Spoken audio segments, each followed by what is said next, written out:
Ceritakan tentang bagaimana kami menggunakan AI dan desain grafis di Sabda ya, terutama karena ini berkaitan dengan tugas-tugas praktis yang dilakukan di Sabda.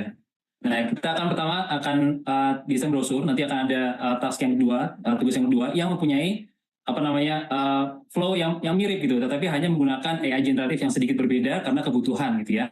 Untuk desain brosur saya menggunakan Bing Image Creator dan juga Canva tentunya untuk mengganti software desain grafis gitu ya. Dulu pakai Photoshop, pakai Adobe Illustrator ya, sekarang pakai Canva gitu karena kita banyak banget hal yang bisa lakukan di Canva. Ya, ini adalah Bing Image Creator gitu ya. Waktu buka pertama kali seperti ini, kemudian untuk masuk Bapak Ibu harus membuat akun di Microsoft gitu ya, Microsoft account gitu. Gampang sekali dan bisa langsung dipakai. Dan ini adalah tugas pertama yang waktu itu menggunakan AI gitu. Saya dapat cover dari PowerPoint yang akan disampaikan yaitu AI Quotient. Kemudian waktu itu saya akhirnya bikin prompt seperti yang terlihat di layar gitu, create a green brain image that is made with combination of bla bla bla gitu ya. Nah itu kemudian ketika sudah masuk kita tuliskan promptnya di box prompt gitu ya di atas itu, kemudian sebelah kanannya itu ada boost. Nah boost ini ada 15 kali per hari ya. Tapi kalau habis itu tetap masih bisa digunakan walaupun agak lambat sedikit. Dan yang di atasnya create itu ada 942. Nah itu 942 gambar yang saya gunakan selama saya menggunakan Bing Image Creator gitu sejauh ini gitu.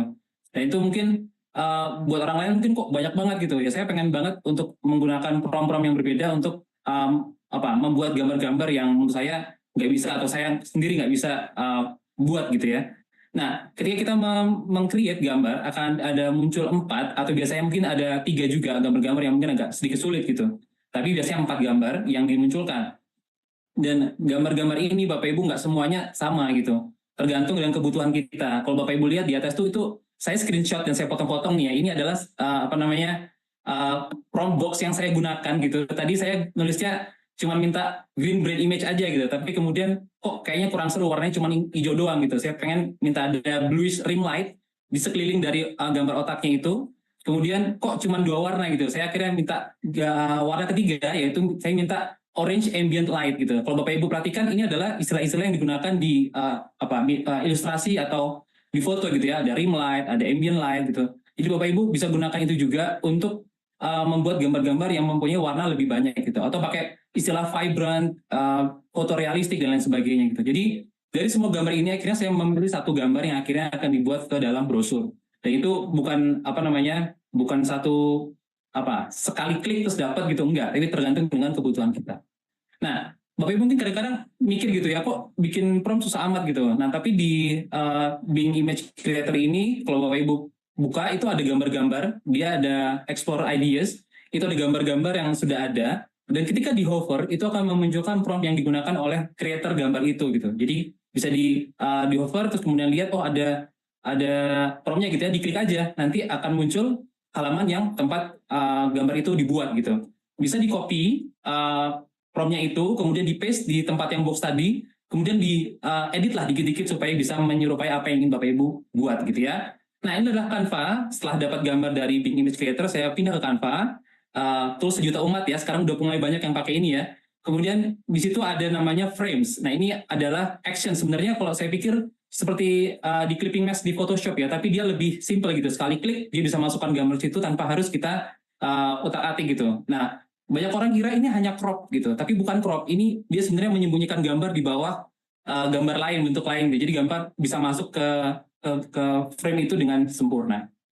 Nah, di Canva juga ada AI yang bisa dipakai Bapak Ibu, yang di kanan bawah, dia agak kecil, kadang-kadang orang nggak perhatikan, itu ada Canva Assistant. Di situ ada banyak, dan salah satunya adalah Magic Write. Magic Write ini bisa dipakai untuk kita membuat kata-kata yang bisa dibuat brainstorming. Nah, ini sebenarnya browser ini sudah ada deskripsinya, sudah ada blurb-nya, tapi saya pengen tunjukin ke Bapak Ibu bahwa ini bisa digunakan dalam bahasa Indonesia. Jadi di Magic Write itu bisa kita minta kepada AI-nya Canva untuk membuat blur dari sebuah brosur. Saya pakai bahasa Indonesia aja, dan saya minta kepada AI ini secara spesifik gitu. Apa aja yang saya minta? Yang pertama ajakan, kedua brosur ini atau seminar ini untuk apa gitu ya? Itu meningkatkan pelayanan gereja dan diri mereka. Nah ini adalah jawaban dari Canva dari AI assistant tadi. Dia memberikan satu blurb dalam satu kalimat ya, cukup lumayan, ini bisa masuk dalam brosur. Tapi ini Bapak Ibu kalau belum puas, ini ada